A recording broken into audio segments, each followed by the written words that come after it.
और शादी करने की जरूरत है? नहीं जी नहीं, ऐसा मत करना, वरना मैं कहाँ जाऊंगी। खाना लेकर मैं अभी आई जी। गांव की पंचायत में भी फैसले हमेशा औरतों के खिलाफ ही रहते। मैं जो फैसला सुनाता हूँ वो भगवान की आज्ञा होती है। इस लड़के ने अपने मन से शादी करके अच्छा नहीं किया। लड़के को घर भेज दो और इसकी शादी इसकी जाति की किसी लड़की से करवा दो। लेकिन ये लड़के, इसे तो गांव के बाहर निकाल दो। नहीं नहीं जमींदार साहब, ये क्या बोल रहे हैं? ऐसा नहीं हो सकता। मेरी बेटी मासूम है, इसे अच्छे बुरे की समझ नहीं है। अरे कहाँ जाएगी ये बेचारी? कहाँ जाएगी? इतनी चिंता है तो पूरे परिवार का गांव निकाला कर देते हैं। बेचारी, पूरे बसे बसाए परिवार को गांव छोड़ना पड़ता है। चाहे जो हो, अगर बेटियों को कंट्रोल नहीं कर सकते तो गांव में रहने का कोई मतलब नहीं है। यहाँ औरतों को दब कर रहना होगा। कोई भी अपने हिसाब से कुछ नहीं कर सकता। सब ईश्वर की मर्जी से ही होगा। तभी गांव का एक आदमी दौड़ा दौड़ा आता है।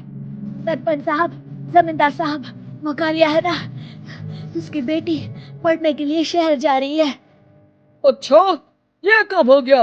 और कालिया की हिम्मत कैसे हो गई ऐसा करने की? लेकर आओ उसे और उसकी बेटी को। बस फिर क्या था, हासिल हो जाते ही कालिया और उसकी बेटी सरपंच के सामने। और कालिया, ये क्या सुनने में आ रहा है?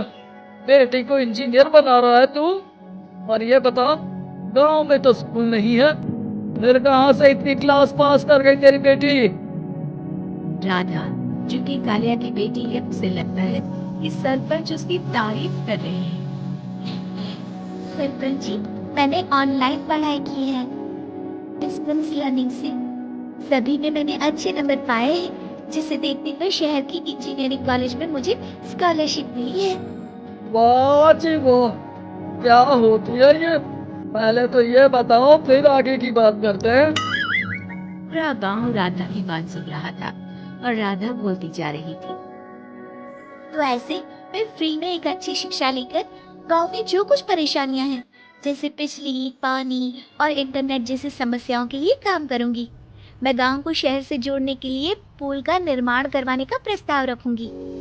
मुझे पूरी उम्मीद है कि जल्द ही हमारा गांव भी तरक्की की राह पर चल पड़ेगा। राधा की बात सुनकर सारे गांव वाले ताली बजाने लगते हैं। सरपंच को समझ नहीं आता कि वो क्या करे। चुप रह नादान लड़की।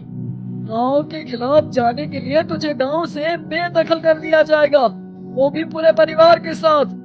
और हाँ, अगर ठीक से गांव में रहना चाहती है तो ये पढ़ाई लिखाई छोड़ दे।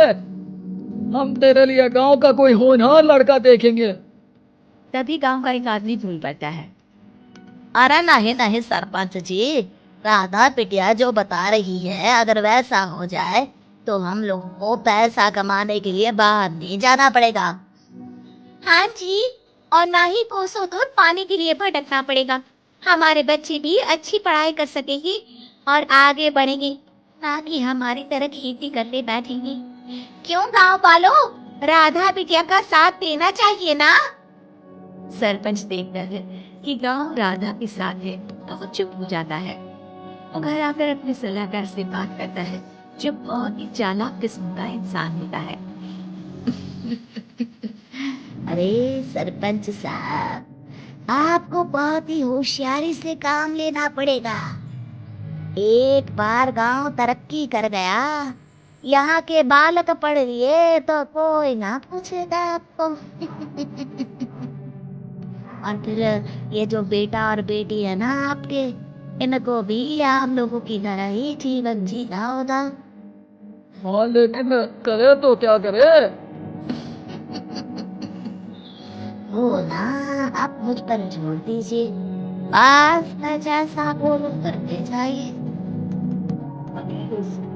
जब गांव वाले सो गए होते हैं तो राधा के घर के बाहर और साथ ही वो लोग जिन्होंने राधा का सपोर्ट किया था, उनके घर के आगे लाल रंग से कल आऊंगी लिखा होता है। कल आऊंगी? यह क्या होता है? अरे यह तो खून से लिखा है, लगता है कोई भूत प्रेत या चुड़ैल का साया है। चलो सरपंच जी के पास चलते हैं। सभी सरपंच के पास जाकर उसे सारी बात बताते हैं। ओह, ये तो बड़ी मुश्किल की बात है। चलो, मैं एक बाबा को जानता हूँ, उन्हें बुला लेता हूँ। सरपंच बाबा को लेकर गांव के घर के बाहर जाता है। ओहो, तो ये वो चुड़ैल है जो उन लोगों को निशाना बनाते हैं जो गांव को बदलने का सपना देखते हैं। वो ऐसे ही संपन्न देखना चाहती है। वो नहीं चाहती कि कोई बाहरी यहाँ का कायाकल्प करे। क्या तुम लोगों में से किसी ने गांव को बदलने की सोच रखी है? तभी राधा की माँ रोते रोते आती है। मेरी राधा कैसे गायब हो गई है? अरे कोई तो बचाओ, मेरी बच्ची कहाँ गई?